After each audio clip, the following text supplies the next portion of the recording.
Assalamualaikum warahmatullahi taala wabarakatuh. Perkenalkan, nama saya Heri Nur Fawaid dari Fakultas Saintek Prodi Teknik Informatika.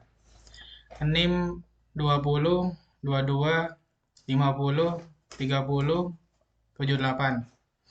Saya di sini akan menjelaskan tentang paragraf atau alinea dalam teks. A. Pengertian paragraf. Paragraf adalah satuan bahasa yang mengemukakan sebuah pokok pikiran atau satu gagasan utama yang disampaikan dalam himpunan kalimat yang koherensif. Setiap paragraf harus menyampaikan sebuah gagasan utama. Gagasan utama tersebut harus dijelaskan oleh gagasan bawahan, sehingga dalam paragraf terdapat beberapa kalimat yang saling terkait dalam rangkaian kalimat itu. Tidak satu pun kalimat yang bertentangan dengan kalimat gagasan utama dan kalimat-kalimat gagasan bawahan.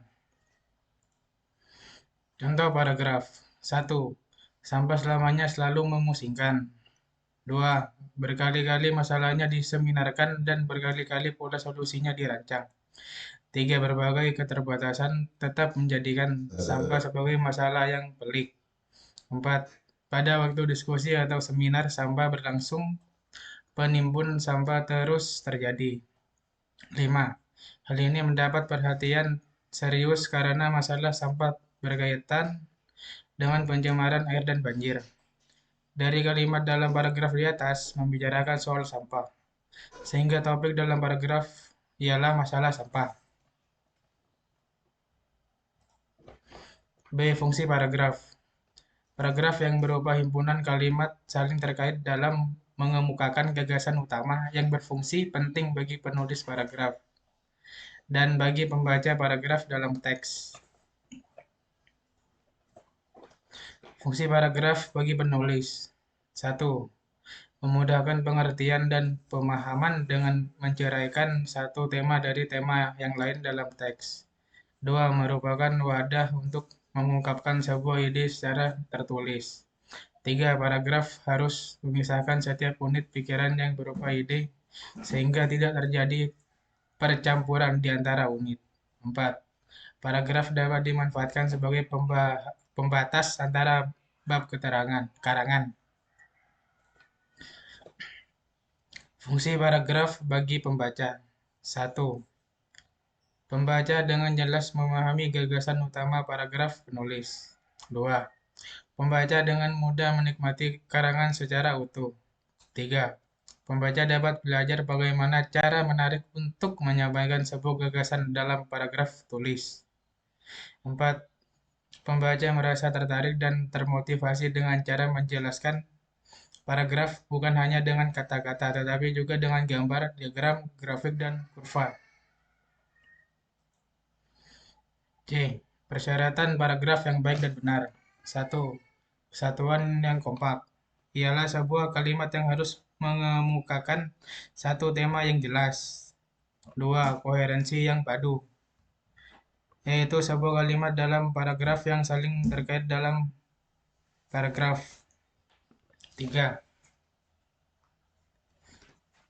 Penggunaan metode pengembangan paragraf sebagai penjelas gagasan utama, yaitu sebuah metode yang digunakan dari metode proses sampai dengan metode definisi. 4. Setiap paragraf harus memiliki satu gagasan utama pada kalimat topik. Pertama, kalimat topik pada awal paragraf atau deduktif. 2. Kalimat topik pada akhir paragraf atau induktif. 3.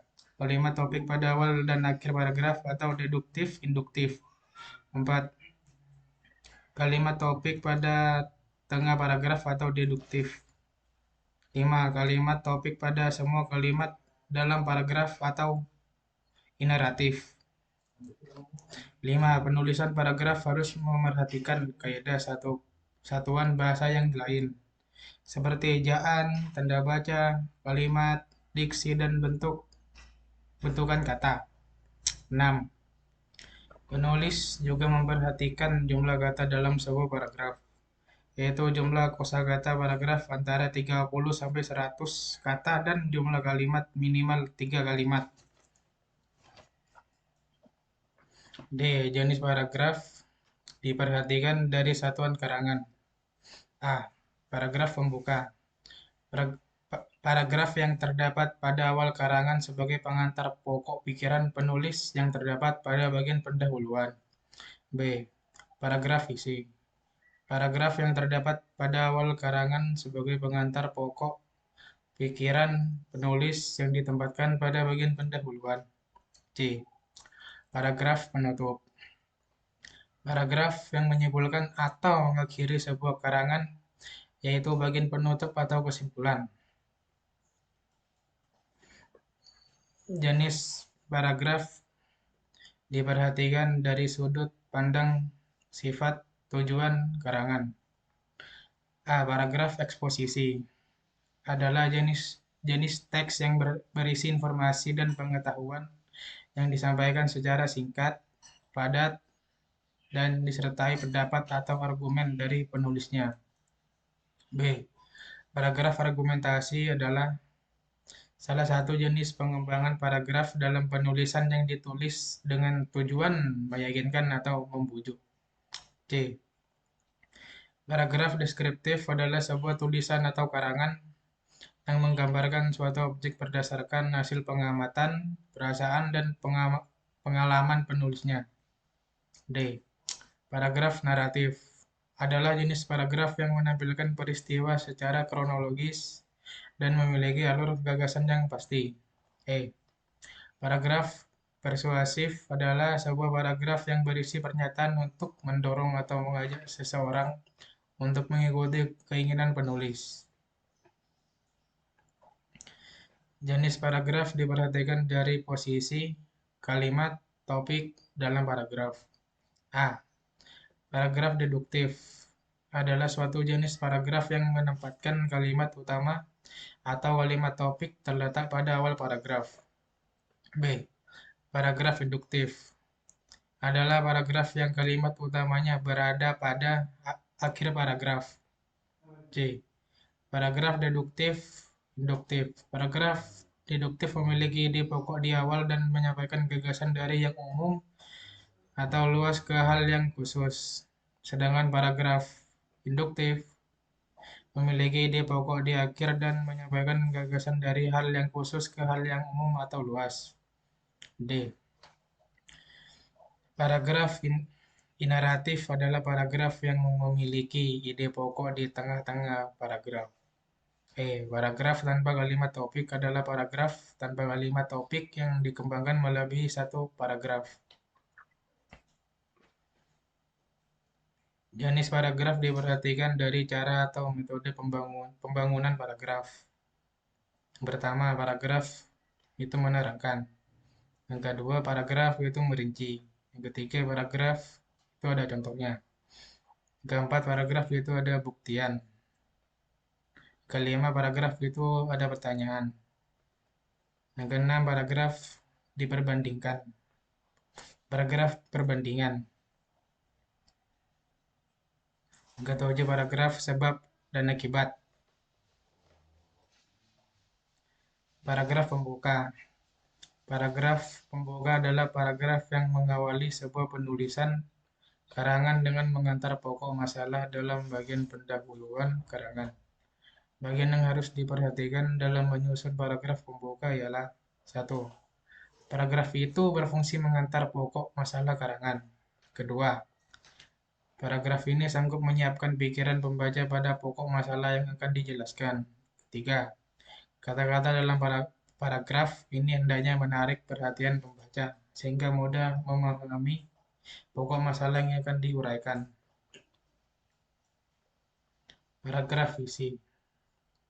Paragraf isi adalah jenis paragraf yang berfungsi menuraikan atau memperjelas pokok masalah yang akan diuraikan dalam karangan.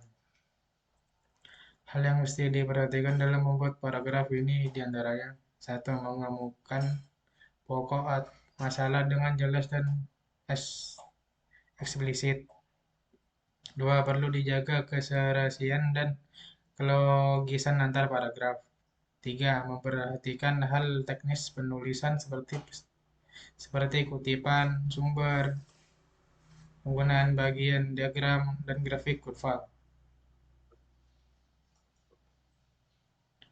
Paragraf penutup.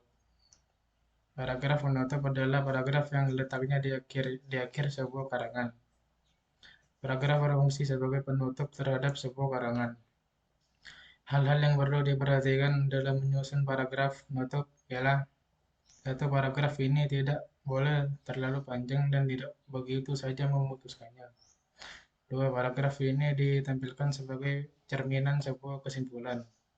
Yang ketiga, paragraf ini harus mendapatkan kesan positif dan informasi. Sekian dari saya, kurang lebihnya mohon maaf. Wassalamualaikum warahmatullahi wabarakatuh.